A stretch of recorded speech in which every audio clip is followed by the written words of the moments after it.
Hey, everybody. Happy 2024. Whoa. Woo! I should have brought confetti or something. Oh, Dang man, stop it. they turn to icicles. It's true. It is so cold in here. But despite it being cold, we are excited to be back in the new year with, do you know what I just noticed on your paper? I said 2023. On the top of your paper, the date says 2023, but it is not. We are excited to be back for another year as we dive into the podcast. If you're new here, this is the Deeper Waters podcast, where we get to talk about some of the things we've discussed on a deeper level at Impact. And just, again, our goal is to, walk further in step with the Spirit and with God and what He has for us. And so we're excited that you're tuned in with us. I'm Andrea, joined by Brandon today. What's up, guys? Yeah, you just get us today. So maybe that's a good thing. Maybe it's a bummer for you. So I apologize. However you're feeling about that. It'll be better because you're on it, Andrea. I don't think so. Anyways, this podcast is sponsored by the CCC Cafe. So the first person to go to the cafe and say the word together will get a free small drink. So you can go in there anytime it's open, let the person know, hey, the word is together, and you'll get that free small drink. Just as we're talking about the cafe, just so you guys know, in the new year, we're changing a little bit up on Sunday nights what the cafe is going to look like. So it will be open, like full cafe, on the first impact of every month. So whatever the first impact is, those are the same weekends that like our leaders meet together before impact. So on those Sundays, it'll be open at 5:30, again, full cafe. And then on those other weeks, the rest of the month, we'll just have kind of our snack shop for those of you guys who have been here in past years that open in the cafe still as well. But we'll have, candy and the pop cooler drinks available in the cafe, but it will not be a full cafe for the rest of those Sunday nights. Again, reminder, podcast is uploaded every Wednesday afternoon. We're getting back into a rhythm, so we hope that you guys tune in either on Podbean, Spotify, Apple Podcasts. If you like to watch on YouTube, you can check us out there as well.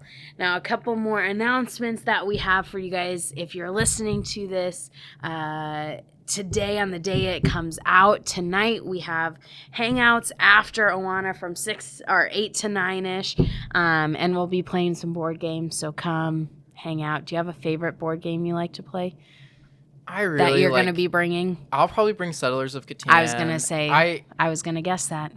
I just played it as a kid. I thought that's the game I played growing up, so it's hard for me not to like it. Yeah. But I'm undefeated in that game. Did you know that? Have you played it one time? Yep. Well, you should come and defend your title. I don't know. Maybe a one and done. Actually, Heidi and I tonight are going on a date, and part of our date is going to find a new board game. So ooh, that's fun. Some recommendations, let us know. I love that. That's fun. Yeah. Okay, so board games. And then just so you guys know, the following Wednesday, the 24th, there is no hangouts. Brandon and I will be coming back from an Alliance Youth Conference, which we're really excited about. So we will not be here for hangouts that week. And then, finally, Winter Camp is coming. We are so excited. So excited. So excited. It's going to be an awesome weekend. Filled with, incredible worship. The worship team is working on pulling that together. Joe is working on his messages, which we're really excited about. This theme this year is pursue, and we're really talking about, like, what does it look like, to be wholeheartedly in pursuit of God, like, looking to have, again, like this podcast is about a deeper life with Jesus, and so we're really excited to hear what Joe comes up with and how the Spirit is leading him and how we can have a life where we're pursuing God. So we're really excited. I was actually hanging out with some freshman guys. Yeah. And we were talking winter camp. He goes, they all said we have to come back. We got a broom ball title to defend. Ooh. So if you're competitive in any way. We'll have broom ball. There's actually, we got some snow, so tubing, could happen. Like, I was a little nervous, but there will be a lot of fun, whether you like being outside in the cold or you like sitting by the fire and not going outside. Like, it's a weekend for you. There's plenty of fun, so we're super excited. And again, the registration is open for that. You can find that in the link of our bio on Instagram. You can find it on our website. Really, wherever we post stuff, you can probably find that link to register. And another thing we want to make sure you guys know is that if cost is an issue, don't let it be. Like, we want you at camp, whatever that means. We have scholarships available, so reach out to one of us if you are in need of a scholarship, because we don't want that to get in the way of you being able to come to camp. It's an awesome weekend. Transformation happens, and so we really hope that you're able to join us for that. Now, Brandon, what song are we listening to this week? This week, we are listening to Great Are You, Lord by All Sons and Daughters, and I think it's a great song it simply just praises the Lord for who he is. That's nothing, it doesn't do any complexity to it. This is what we're here to do. You are great, and we're going to pour out our praise. And that's simply what it is, and that's kind of what we're heading into for the high school message this week, talking about how a community, we love God and we honor him. So I think that's a great song this week to be listening to, get your heart prepared for the message this weekend. So. Awesome. Yeah. Sweet. Well, as we dive into our conversation today, as always, we have a kind of fun and unrelated to the message, but related to this time of year question. Is January the worst? It might be. I was filling up my car with gas this morning. I was thinking because I go to Costco to fill up my car, but the problem with that is the way my car is and the way the pump is, I have to hold the pump up just a little bit so I can, like, it doesn't turn off itself. Dude, it's not worth going to Costco for it. It's a little cheaper. So, yeah, anyways. So that made me question whether or not, but here's the problem. I really like sports. And like ACC basketball, conference basketball for college just started. Yep. And that's so much fun to watch. Yep. And the Lions are actually doing well. Yeah, so this January, it's like, not the worst. It's not. But other Januaries might be, is what you're saying. Yeah. Okay. There's that time, like, end of Feb, like, it helps that college basketball season's going on to help me get through it, because March can be a rough time. Yeah. A month, so that's kind of up there. Yeah. Because it's like, especially up here in the north, it doesn't know whether or not it wants to be winter. Yeah. I think of retro game night last year, and it was like driving through snow still on the way back home. Oh yeah, that's right.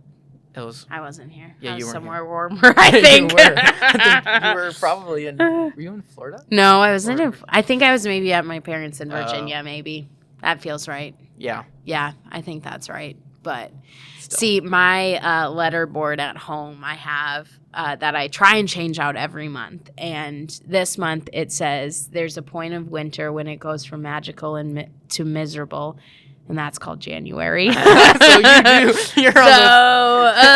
January is not my fave. We could say that, but yeah, I mean, it does help, like, that I have a conference that our kids team goes to every year down in Florida. So, like, that makes January a little better. Like, there are some fun things, but if we're talking from a, like, being in Minnesota winter perspective, yeah, it's pretty much the worst. I do like the snow, so I'm glad the snow's here in January. If it's gonna be this cold, like, I want I want snow to be a thing, because otherwise it's just ugly and cold versus being pretty and cold. So I'd rather be white and cold with the snow. For sure. I just got a new snow shovel. Whoa. And it is Adult awesome. things.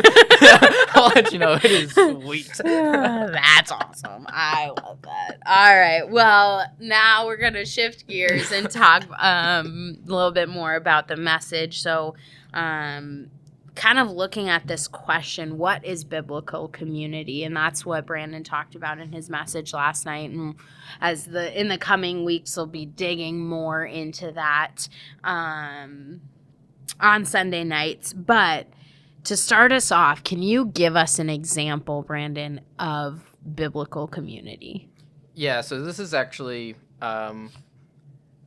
a lot of my college classes were talking about how to build community, whether it was in the outdoors, in the church setting, whatever it is. But then I got to practice that pretty much every summer working at a camp and end up being a leader amongst the seasonal staff of helping facilitate and create community. So a lot of great experiences. And then throughout all my summers working at this camp, there was a few summers that stood out about community, and one in particular amongst the college age staff. We really hit on, like, we read together, we prayed together, and we sang together, and we played together. We forgave each other easily. Yeah. And that, to me, that was when I saw growth within myself. It was because those things were happening all around me, and everybody was intentional about engaging in this community in those ways. So that's kind of my biggest example of biblical community. I know, like, within the camp setting, if you've never been to camp before or worked at a camp or summer camp or whatever, it might be a little bit hard to understand, but it's kind of like a really intense 2 weeks together of, like, team building, growing, training, getting ready for the summer. And so the rest of the summer, like, it is a really familial type of group that's together. So, yeah. For sure. I think one that I think of that's kind of unique, and I'm so grateful for it so often because I know it's not something that everybody has. And, like, I think about my team at work, like, we're blessed to work at a church where, again, it doesn't mean, like, our staff is perfect and we don't, like, and everything is perfect, like, all the time. Like, that is not what it means. But it does mean, like, we get to work and, like, we've created this sense of biblical community within our co-working circles. I think about specifically, like, the Kids City team. Like, a lot of us have been around for a number of years. And so, like, we have walked through, like, marriages together, new kids being born. Like, we've prayed through really hard things, like, got to be there for each other through really, like, exciting life moments and really hard life moments. And so that's something that, again, like, I get, like, not everybody has that in, like, the people that they work with, but I'm so grateful that, again, I get to come to work and be in a space where if I'm having a really hard day, like, I can share that, like, we can pray together, and that's a spot that I've found really incredible biblical community that I'm super, super appreciative of. So that's there's a lot of meetings, like, so how our meetings where the Kid City team will meet, and then the student team will meet afterwards, and so I get to, as really the only sole student team member currently, I walk in and they're laughing or talking or praying, talking about something serious. And it's not that we don't have we have a good relationship, but it's very evident of the closeness of that group. And it is cool. Like, and it's been built over time, like, which is a really cool thing of, like, and I think it's a good reminder to all of us of, like, if you are desiring biblical community and you walk into your life group and you're like, this ain't it. Like, it takes time to grow that. I think about some of our older life groups, and see how they've grown together over the years.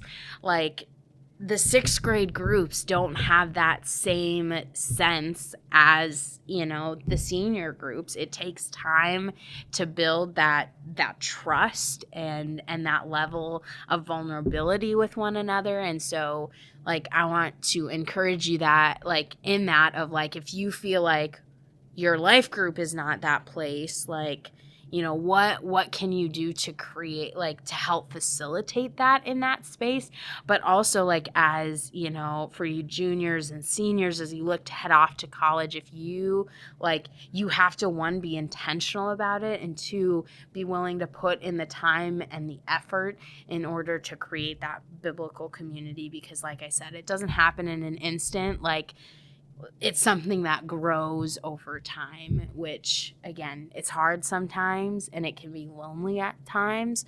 But in the end, when you have these communities that are created, it's so worth the investment of time and energy. One of the biggest things I'll tell seniors who are going off to college is, like, be involved. Mm-hmm. That is, like, whether it's a club tennis match or club whatever basketball, like intramural basketball, whatever is happening, like, just go, just be there, and invest into where you are. Like, find some friends to go with, and, like, you'll begin to start that community. But that's a hard thing. Yeah. I don't want you guys to hear me say that, be like, oh yeah, that's easy for you to say, Mr. Extrovert, like, because that was me in college. I'm not an extrovert, and, like, it took energy and effort for sure to be like, okay, I'm gonna say yes to this. Like, I'm gonna talk to new people. Okay. I was the person like, we're going to do this thing. This is awesome. So we're gonna watch the basketball team get smoked. That's sweet. So regardless of your personality, like, it is hard. Like, but again, like, also regardless of your personality, like, it's worth the investment for sure. So what does it look like then for the individual, like, for us as individuals to engage in biblical community? Well, I think that's kind of what we just alluded to is the first thing is, like, you have to take the steps to be present and available. Yeah. Like, that's step number one. If you're not willing to take that step to be present and available, then good luck. Yeah. I hope you make it and find that community, but you have to be willing to say yes to things that maybe when you don't want to. You got to be willing to make yourself available to people really when you don't want to. And being open like that and kind of taking those vulnerable steps are really scary. But I think the kind of risk and the reward here, it's a little bit of a safer risk if we look in the grand scheme of things, and it has a great reward. Yeah. So I definitely want to, that's the biggest encouragement. And the second thing, though, you got to have a lot of grace. You got to have a lot of grace, because in the church, especially with the expectation that we are going to be loving each other like Jesus did, oftentimes that expectation is not met. And we are all still sinners. We all still fail. We all still say things and do things that we don't mean to, that are hurtful. And if you walk in with the being available and wanting to provide grace wherever you go, like, you'll find that community. You'll find people. Yeah, for sure.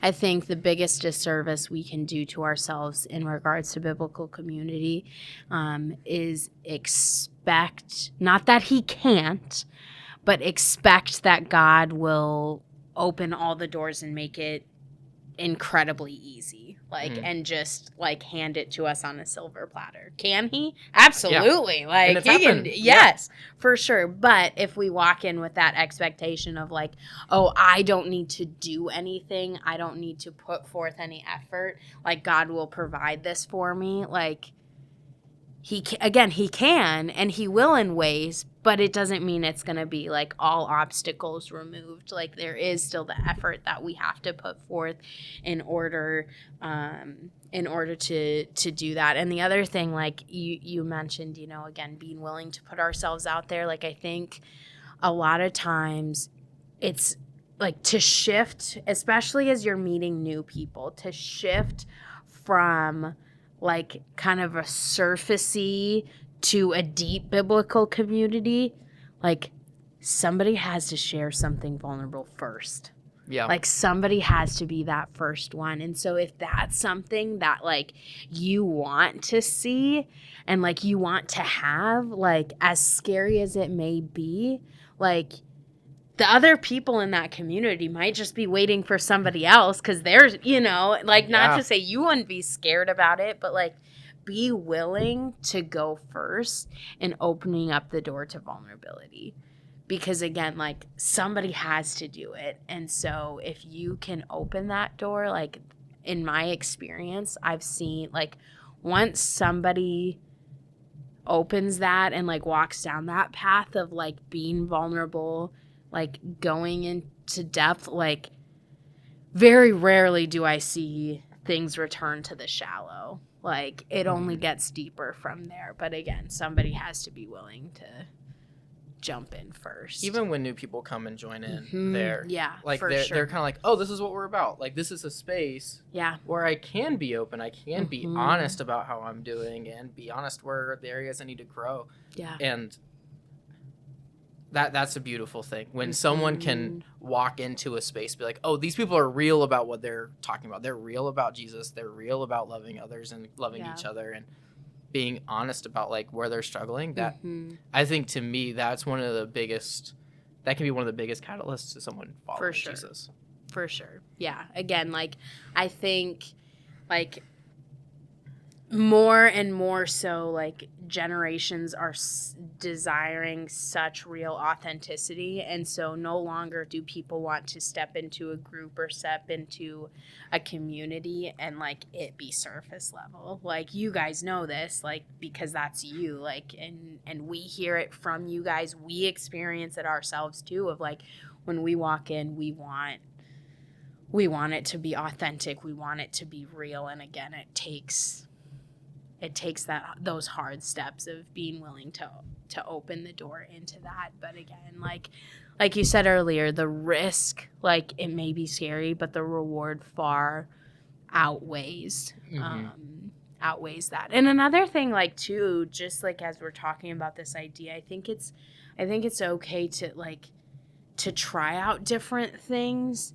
And, like, if you feel like that, oh, like, I'm trying this out, like, you've put in time and energy to it, like, not just like, I showed up one time and I'm not feeling it, like, that's not energy and effort. But if you do put in that energy and effort and you're like, I still feel like I'm not connecting, I still feel like, either I'm being vulnerable but other people aren't, like, it's okay to try something different. Yeah. Like, it's okay, like, if the first group of people, like, I experienced this even in my friends, like, as I went to college, like, the first group of people that I hung out with, like, it wasn't that community that I was looking for. And so, like, was it hard and discouraging at first? Yeah. But I continued to try and pursue and find that community elsewhere.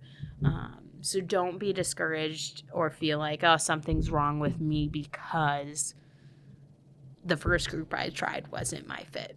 Yeah, Daryl even talked about that during the Remember series. Yeah. Like, encouraging, or it was the adults to try out life groups and stuff, like their own life groups. And he's like, if you have a group of friends and you're not, like, it's okay. It might take, like, 2, 3, 4, 5 even, maybe, times to find your community. And like, I think is like what you said, as long as there's, like, a true effort, if there's a great, like, a really good work to try and engage, and, like, the Spirit will let you know, like, hey, no, I got something better for you. So yeah, for sure.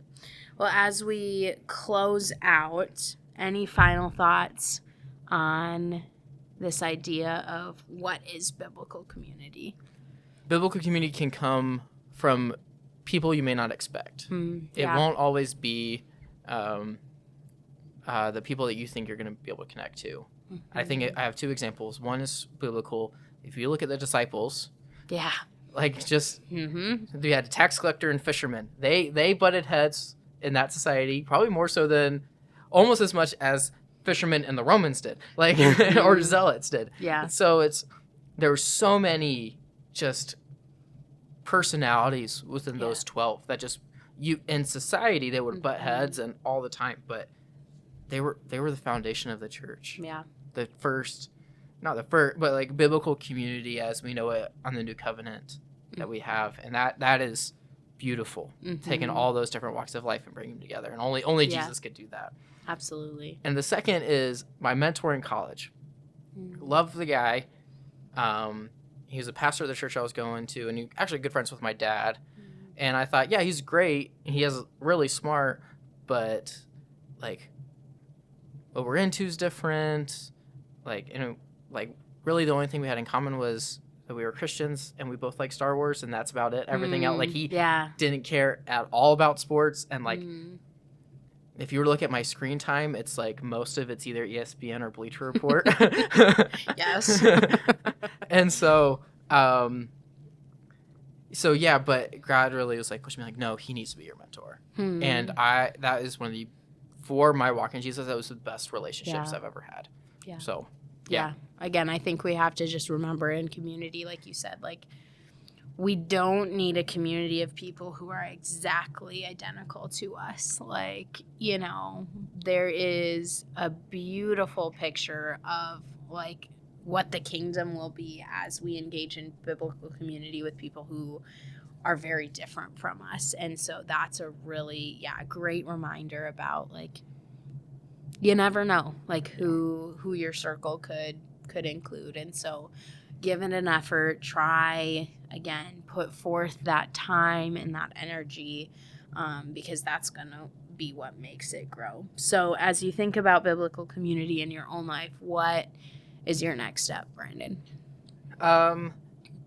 So I am in a new life group, and I think the biggest next step is like we were meeting consistently before the holidays, and after we just had our first meeting of the new year last night, and it was great. But I think really the next step in that is to really push that some more, get our group to really dive into and put our feet into the ground and root it into what our traditions will be, what we'll be doing consistently, and kind of that. So I think that's kind of the next step. Awesome.